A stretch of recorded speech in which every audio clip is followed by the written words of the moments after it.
Sebelum kita mulai hari ini, mari kita berdoa dulu. Bapa yang Maha Pengasih, kami bersyukur hari ini kami boleh bersama-sama merayakan kebangkitan-Mu. Kami bersyukur bahwa Engkau sudah berkorban untuk kami dan menang dari kematian. Dan hari ini Tuhan, kami boleh merayakan. Tapi kami tahu Tuhan, apabila Engkau sudah menyelesaikan tugas-Mu, itu berarti akan menjadi giliran buat kami untuk membagikan, untuk menyaksikan segala cinta kasih-Mu pada kami, kepada sesama kami yang belum pernah mendengar. Karena itu Tuhan, pagi hari ini kami boleh mengawali dengan mendapatkan anugerah dari-Mu, kehadiran-Mu di tempat ini, dan yang Tuhan mau menyertai acara ini sampai berakhir Tuhan.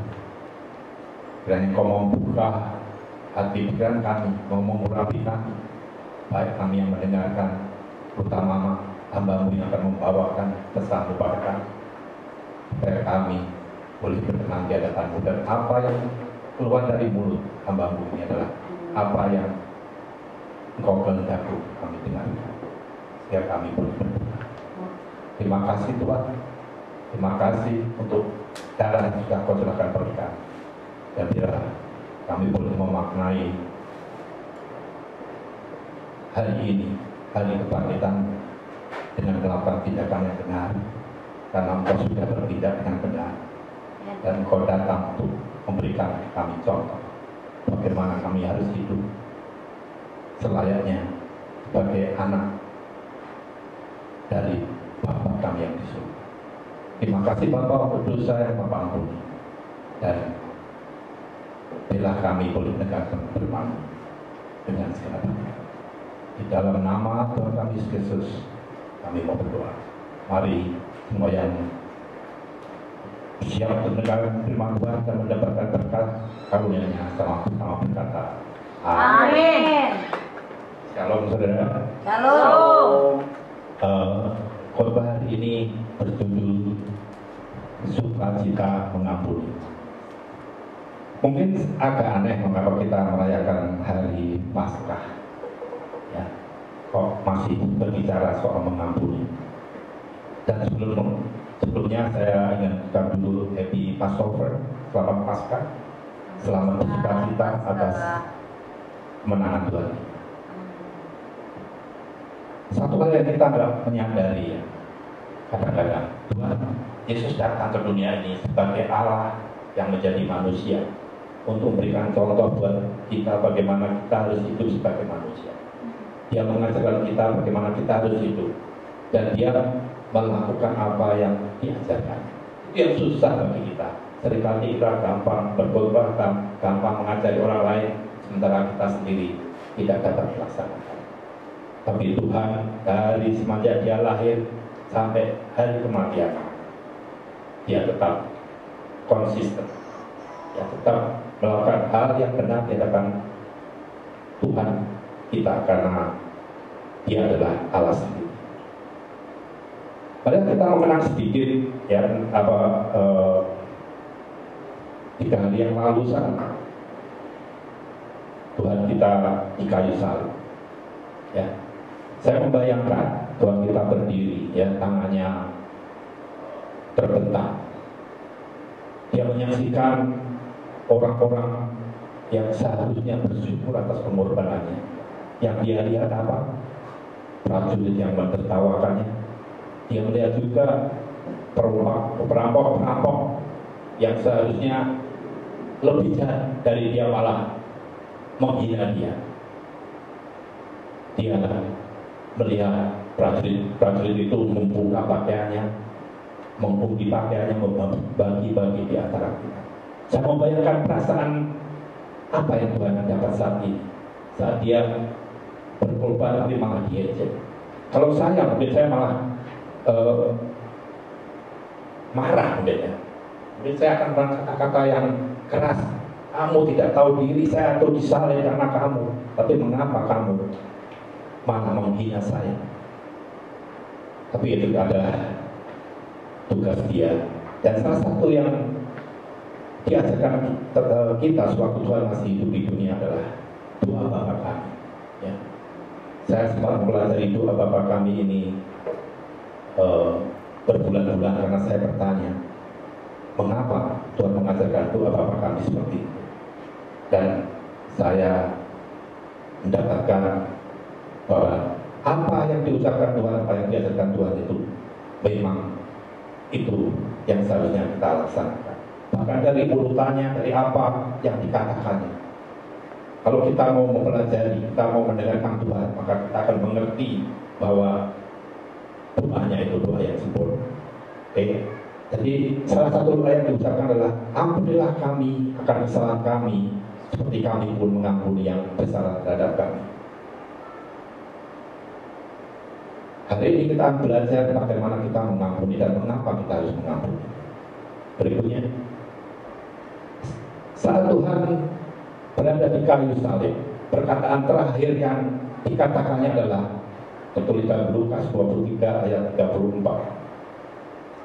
Bapa, ampunilah mereka, sebab mereka tidak tahu apa yang mereka berbuat. Seringkali, bahkan mungkin hampir setiap kali kita bertindak, kita merasa tahu bahwa kita benar. Kita tahu apa yang kita lakukan karena menurut kita itu benar. Tapi sebenarnya setelah nanti kita menjalankannya beberapa hari, beberapa saat, kita akan sadar kadang-kadang apa yang kita lakukan tidak benar. Kadang-kadang kita menganggap perbuatan kita itu untuk menolong orang, tapi efeknya malah mencelakakan orang. Itu karena kita tidak tahu apa yang dilakukan. Tuhan tahu betul hati kita. Jadi dia tiap kali dia dihina, tiap kali dia diejek ataupun dipukul, bahkan ditusuk lambungnya, dia bisa berkata, ya Bapa, ampunilah mereka, sebab mereka tidak tahu apa yang mereka berbuat. Mari kita baca Mazmur 32 ayat 1-5 untuk mengetahui tentang pengampunan. Dari Daud, nyanyian pengajaran. Berbahagialah orang yang diampuni pelanggarannya, yang dosanya ditutupi. Berbahagialah manusia yang kesalahannya tidak diperhitungkan Tuhan, dan yang tidak berjiwa menipu. Selama aku berdiam diri, tulang-tulangku menjadi lesu, karena aku mengeluh sepanjang hari. Sebab siang malam tanganmu menekan aku dengan berat, sumsumku menjadi kering, seperti oleh teriknya musim panas. Dosaku kuberitahukan kepadamu, dan kesalahanku tidaklah kusembunyikan. Aku berkata, aku akan mengaku kepada Tuhan pelanggaran-pelanggaranku, dan Engkau mengampuni kesalahan karena dosaku. Mengapa pada hari yang baik ini kita perlu minta ampun? Karena Tuhan kita sudah bangkit dan kita harus bangkit bersama Tuhan. Dan kebangkitan tidak ada artinya apabila kita tidak bertindak. Apabila kita bangkit dan masih ada sisa kekotoran pada kita, kita harus minta ampun supaya kita betul bersih. Dan saat kita menjadi saksi bagi Tuhan, kita menjadi saksi yang betul-betul mengerti apa yang harus kita saksikan. Ya, ayat 325 mengatakan, aku akan mengaku kepada Tuhan pelanggaran-pelanggaranku, dan Engkau mengampuni kesalahan karena dosaku. Di ayat tadi dikatakan, ampunilah kami akan kesalahan kami. Tuhan itu orangnya sangat lembut, ya. Dia tidak pernah memaksa kita. Ada dua penjahat di kiri dan di kanan Tuhan. Hanya satu yang minta ampun. Dan menurut saya, dia yang akan diampuni. Karena kalau kita tidak pernah minta ampun, artinya kita tidak merasa berdosa. Kalau kita tidak minta, kita tidak akan diampuni. Walaupun Tuhan tahu kita berdosa. Tuhan berkata, mintalah maka kamu akan beri. Tuhan berkata, kalau kamu merasa berdosa, seperti Daud hidupnya terasa sesak karena dia berbuat dosa. Dan hatiku sesak. Ada yang berada dalam hatiku. Tapi saat dia mengaku pada Tuhan, Tuhan mengampuni dan merubah kehidupannya menjadi normal kembali. Berikutnya, apa yang terjadi apabila kita tidak mengampuni? Ya.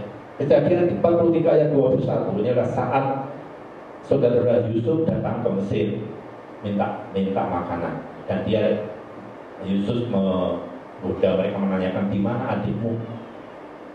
Setelah mereka cerita tentang kehidupan mereka, dia berkata, aku tidak percaya. Kamu harus membawa adikmu yang paling kecil. Kalau tidak, salah satu saudaramu tidak akan kulepaskan. Ya. Saat itu apa yang ada dalam hati saudara-saudaranya itu? Mereka berkata, Kejadian 43 ayat 21. Mereka berkata seorang kepada yang lain, betul-betullah kita menanggung akibat dosa kita terhadap hati kita itu.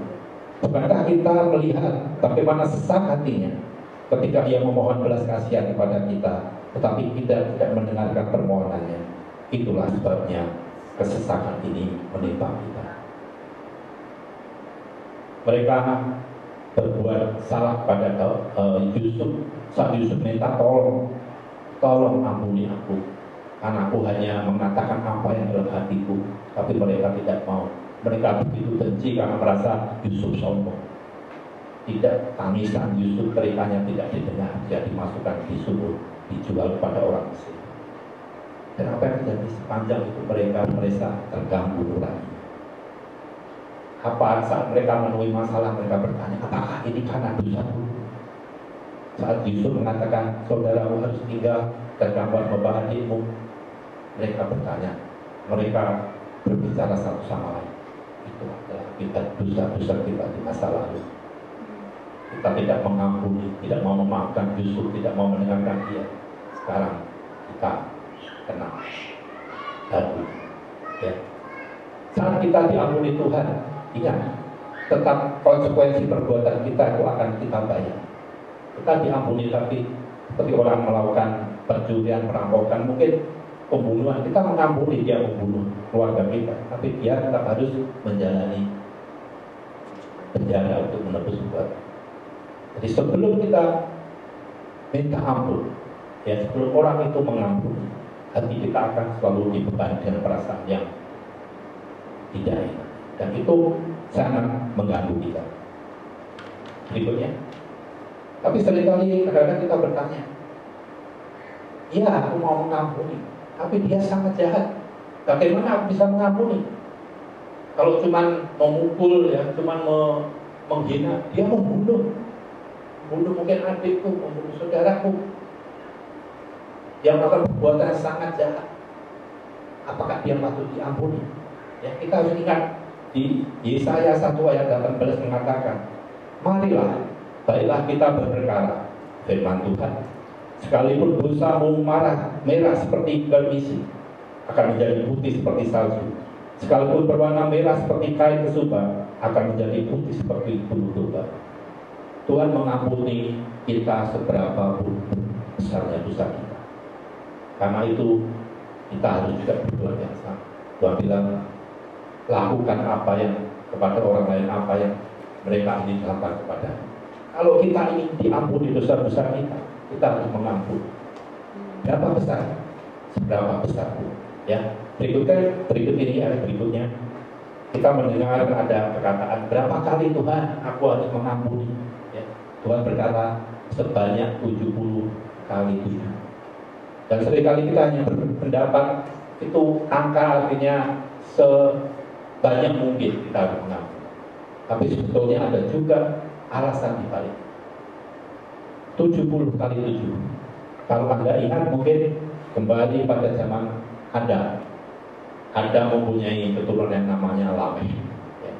Pertama kali saat Adam harus mengembara, dia berkata pada Tuhan, Tuhan, aku tidak sanggup, engkau tidak adil, karena aku kok usir dari hadapanmu, tidak ada yang melindungiku. Bagaimana kalau ada orang membunuhku? Tuhan berkata, aku berkata, engkau tidak akan dibunuh. Bahkan siapa yang membunuhmu, dia akan dibalas 7 kali lipat. Itu janji Tuhan. Tapi salah satu keturunan Adam yang bernama Lameh, dia waktu itu datang kepada istrinya, punya 2 istri, dia berkata, aku barusan membunuh seorang anak muda karena dia melukai. Kalau Kain harus dibalaskan 7 kali 7, maka Lameh 77 kali lipat, ya, 70 kali 7 lipat. Nah, 70 kali 7 lipat. Artinya apa?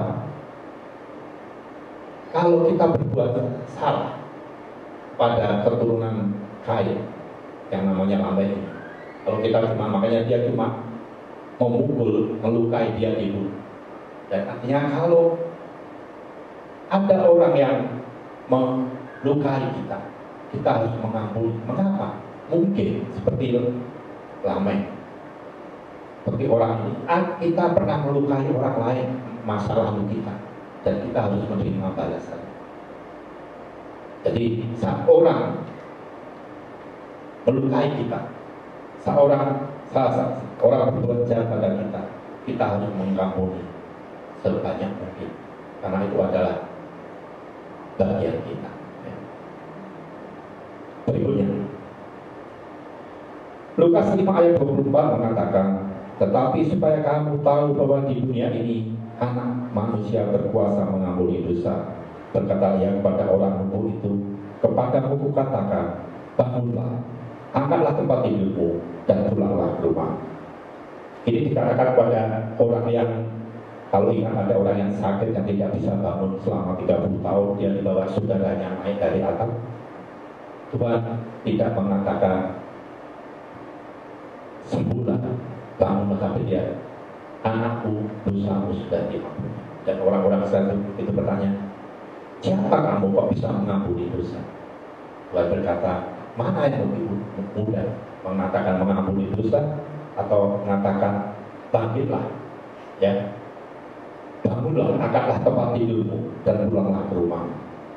Tapi dia berkata, ya kan, untuk supaya kamu tahu bahwa dunia ini Anak Manusia berkuasa mengampuni dosa, berkata ia kepada orang lumpuh itu, kepadamu kukatakan, bangunlah, angkatlah tempat tidurmu, dan pulanglah ke rumah.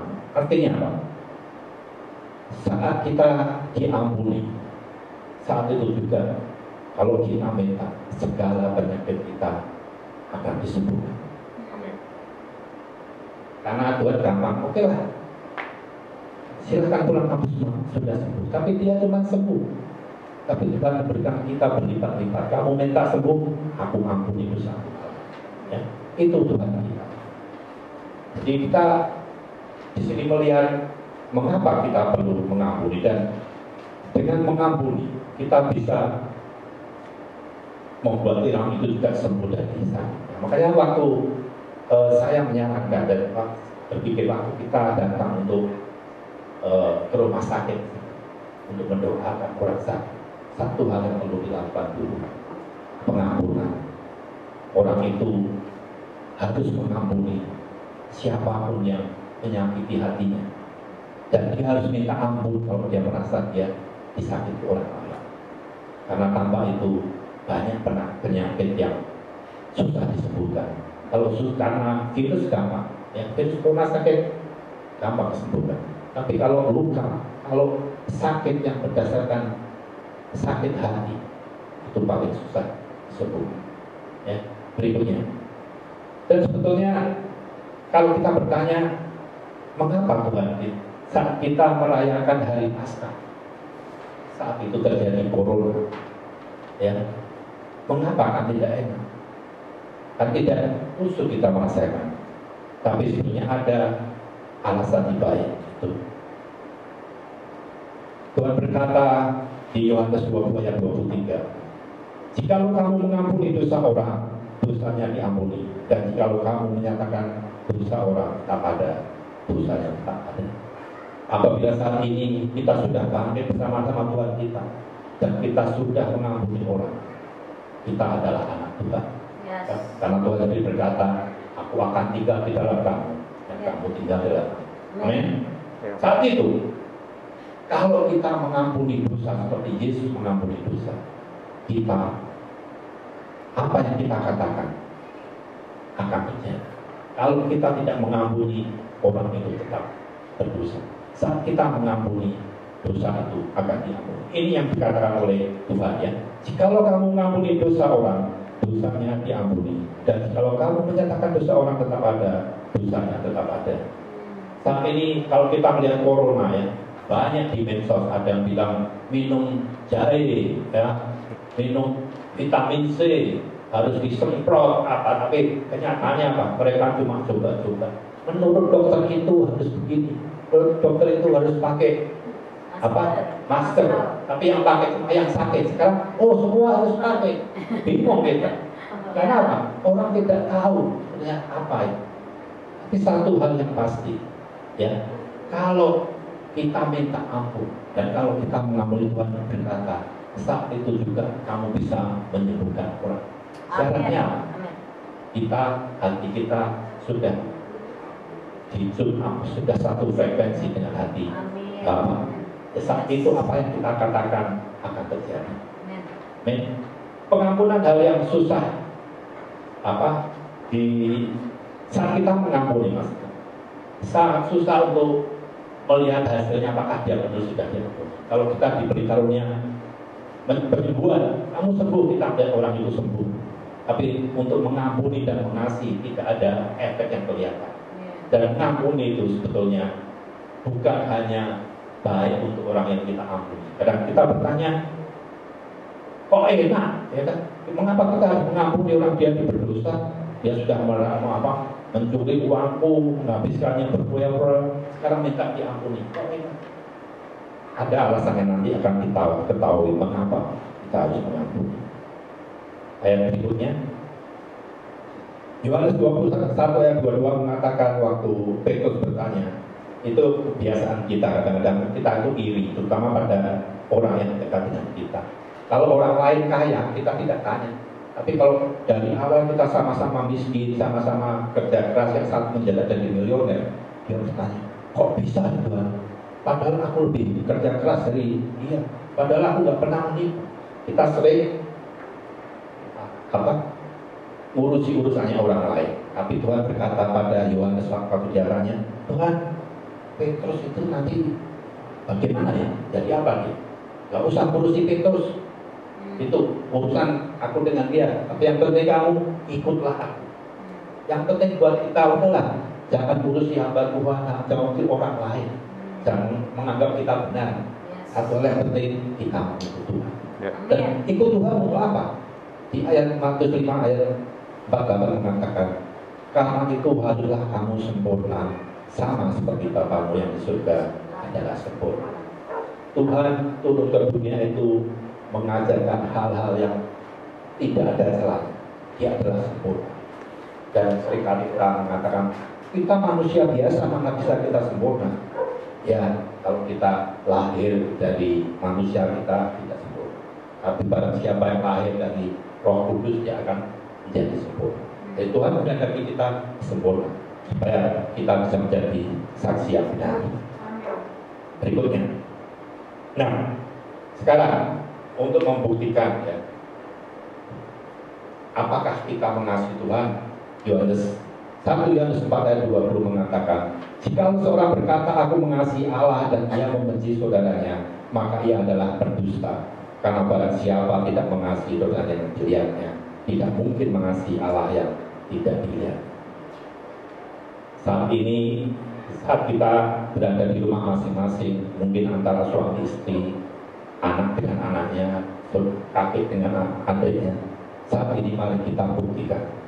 Kalau Anda merasa sudah diampuni dosa, seperti yang firman dikatakan, ampunilah kerabat Anda. Ya, kalau hati Anda pernah berbuat salah, ampuni. Marilah kita saling memaafkan supaya kita bisa diampuni dosa-dosa kita, untuk mengatakan bahwa kita mengasihi Allah. Berikutnya, selesaikan sekarang ya. Dan kalau selama 2 tahun terakhir ini saya berkata, Tuhan, saya ingin melakukan kehendak-Mu ya. Seperti di Mazmur 143 ayat 10 mengatakan, ajarlah aku melakukan kehendak-Mu, sebab Engkaulah Allahku. Kiranya Roh-Mu yang baik itu menuntun aku di tanah yang aman. Kalau kita merasa mengampuni itu menyakitkan, merugikan kita, cobalah Anda mengampuni. Cobalah Anda mengasihi sama Anda. Anda akan melihat bahwa mengampuni itu membawa kebahagiaan buat kita. Anda boleh menyobanya, ya, mengampuni orang lain, orang yang tidak pantas diampuni, dan nanti Anda akan merasakan sukacita dalam mengampuni. Karena kalau Tuhan menyuruh kita mengampuni itu bukan untuk kebaikan orang. Apapun yang Tuhan perintahkan itu sebenarnya adalah demi kebaikan kita sendiri. Amin. Berikutnya, ada satu kata-kata yang bagus dari bahasa orang Indian, ya, Indian yang di Amerika. Namanya kantor nakit. Ini dari Indian Sioux, yang artinya ambillah dan letakkanlah, tinggalkanlah di dalam hati. Sangat kata-kata yang indah. Jadi kalau Tuhan berkata, kasihlah samamu manusia seperti kamu mengasihi dirimu sendiri, kata-kata itu camkanlah, masukkanlah dalam hati Anda, dan tinggalkanlah di sana selamanya. Karena ada sukacita dalam mengasihi yang tidak bisa dibayar oleh apapun. Yang terakhir, ada bahasa Perancis yang bahasa Ibrani yang berkata sedulur sinorologi. Apa artinya itu sedulur sinorologi?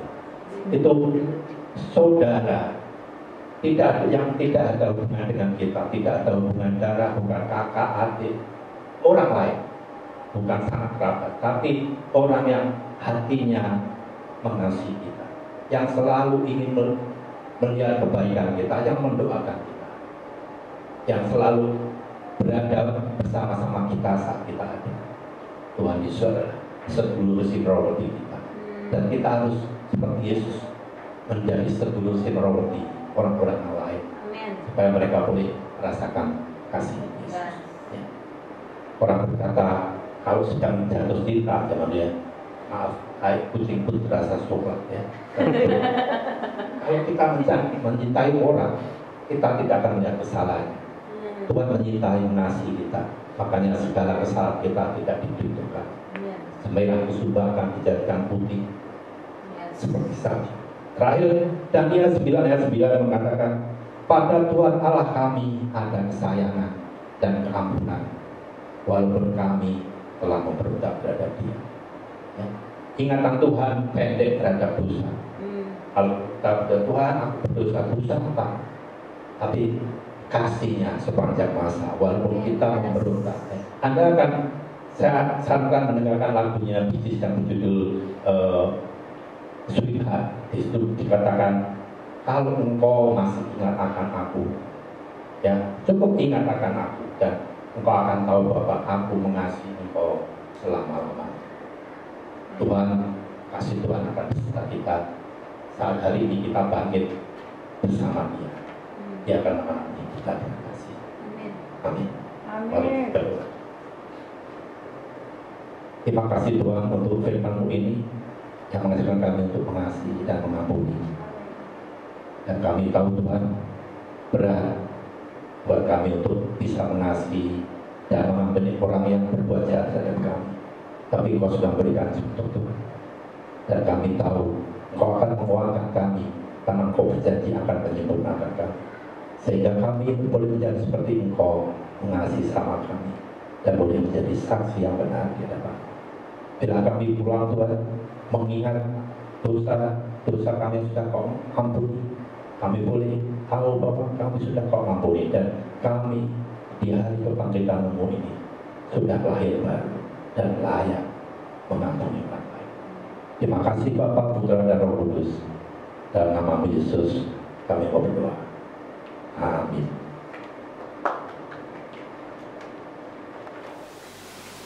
Puji nama Tuhan, Bapak Ibu, kita sudah boleh mendengarkan kebenaran firman Tuhan di pagi hari ini yang disampaikan oleh hambanya Bapak Supriyonggo. Percaya bahwa dalam pengampunan selalu ada sukacita yang mengalir dalam kehidupan kita. Untuk itu, karena kita sudah diampuni sama Tuhan, sama-sama kita pun mau untuk mengampuni siapapun yang bersalah kepada kita.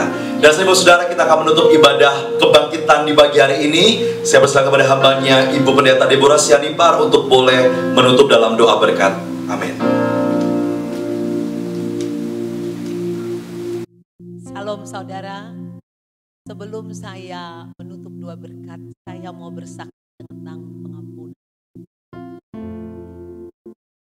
Beberapa tahun yang lalu,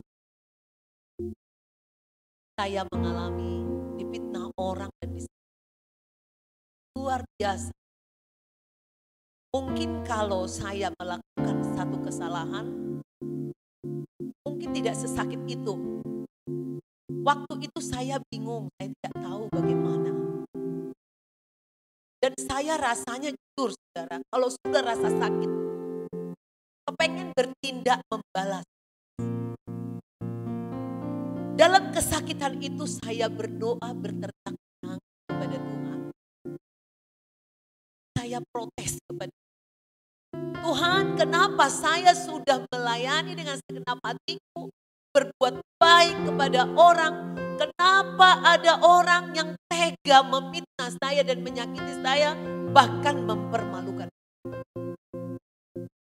Saudaraku, tiba-tiba saya mendengar suatu suara. Pikiran saya, di telinga saya, di hati saya. Dia mengatakan, jangan balas. Doakan orang itu. Ucapkan berkat kepada orang itu. Bagaimana saya mau memberkati orang yang menyakiti saya? Katakan. Tapi Tuhan mengatakan mulai. Walaupun kau rasa sakit, tapi ucapkan saja. Dan saya belajar taat, walaupun waktu itu saya tidak mengerti, saudara. Saya mulai mengucapkan nama orang itu. Saya katakan, saya berkati engkau Anu. Saya mengasihimu. Saya memberkatimu. Saya mengampunimu. Saya melepaskan pengampunan kepada dirimu, kepada keluargamu, dan kepada diriku sendiri. Dan tiba-tiba saudara, saya merasakan suatu kekuatan keluar dari punggung saya, dari kepala saya. Sesuatu yang memberati pikiranku. Dan tiba-tiba hatiku mengalami kelegaan dan mengalami pengampunan yang luar biasa. Dan saya mengalami sukacita. Karena saya berpikir, kalau saya berdoa, kalau ada di hatiku yang sakit, bagaimana saya mau tulus meminta sesuatu kepada Tuhan jika di hatiku tidak ada pengampunan. Saudaraku, saya mau ingatkan saudara, mengampuni tidak ada rugi. Mengampuni selalu membawa keuntungan dan kemenangan. Membawa kesembuhan. Membawa pemulihan dalam segala hal. Tuhan Yesus memberkati saudara. Engkau sudah mendengarkan firman Tuhan hari ini. Mari angkat tanganmu dan hatimu kepada Tuhan. Supaya dia memberi engkau kasih. Melalui kebangkitannya. Yang kita rayakan hari ini. Imanmu bangkit. Percayamu bangkit. Pengampunanmu juga meningkat. Bangkit. Berkati siapa saja. Urapi siapa saja. Doakan siapa saja. Jangan pernah engkau menyimpan kesalahan di hatimu terhadap siapapun. Buang segala dendam. Bersama dengan kuasa kebangkitan Tuhan, kita mampu mengerjakannya. Kita mampu mengampuninya. Jika engkau memperhatikan firman ini hari ini, renungkanlah itu siang dan malam. Tuliskan di keningmu. Kalungkan di lehermu. Jangan kau lupa memperkatakannya kepada dirimu. Kepada seisi rumahmu. Kepada suamimu. Kepada istrimu. Kepada anak-anak cucumu. Engkau harus perkatakan firman ini. Di dalam kasih selalu ada pengampunan. Di dalam pengampunan selalu ada kesembuhan dan pemulihan. Ada berkat melimpah. Angkat tanganmu sekali lagi. Katakan kepada Tuhan, aku mengampuni. Sebut nama mereka siapa yang di hatimu. Aku mengampuninya Tuhan. Aku melepaskan pengampunannya dan aku berdoa. Buat siapa saja yang mengalami kepahitan. Kepada pasangan, kepada suami, kepada istri, kepada anak, kepada mantu, kepada teman, kepada pimpinan, kepada gembalamu, kepada siapapun engkau menyimpan kepahitan. Aku berdoa untuk mari Tuhan, Seperti Engkau memberikan kasih di hatiku, memberikan pengampunan di hatiku yang sudah mengampuni aku, maka kuasa pengampunan ini mengalir kepada semua jemaat yang melihat Tuhan live streaming ini dalam nama Yesus. Kuasa pengampunan itu mengalir saat ini. Mengalir dengan dahsyat. Dan ampuni mereka Tuhan. Ampuni mereka semua. Ampuni. Berkati mereka. Bila ada yang sakit saat ini Tuhan, melalui kuasa pengampunan, kuasa kebangkitan, aku percaya Engkau memberikan mereka iman untuk menang atas penyakit, menang atas virus corona, menang atas maut seperti Engkau sudah menang. Angkat tangan. Pulanglah engkau. Pulanglah engkau ke rumahmu masing-masing. Kehidupan. Tuhan memberkatimu. Tuhan melindungimu. Tuhan menyinari engkau dengan wajahnya. Memberi engkau kasih karunia.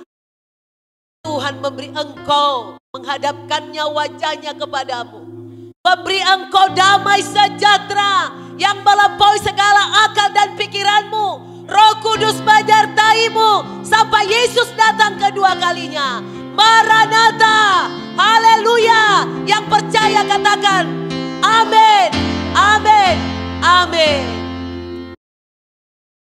Ku terima berkat yang datang dari Bapa, Putra, dan Roh Kudus. Apapun yang ku sentuh, ku serahkan, dibuatnya berhasil. Sinar wajahmu yang memberkati, menjaga dan menuntun hidupku. Damai dan penyertaanmu, damai dan penyertaanmu, damai dan penyertaanmu penuhiku. Haleluya, puji nama Tuhan. Selamat hari Minggu, selamat Paskah. Tuhan Yesus memberkati. Amin.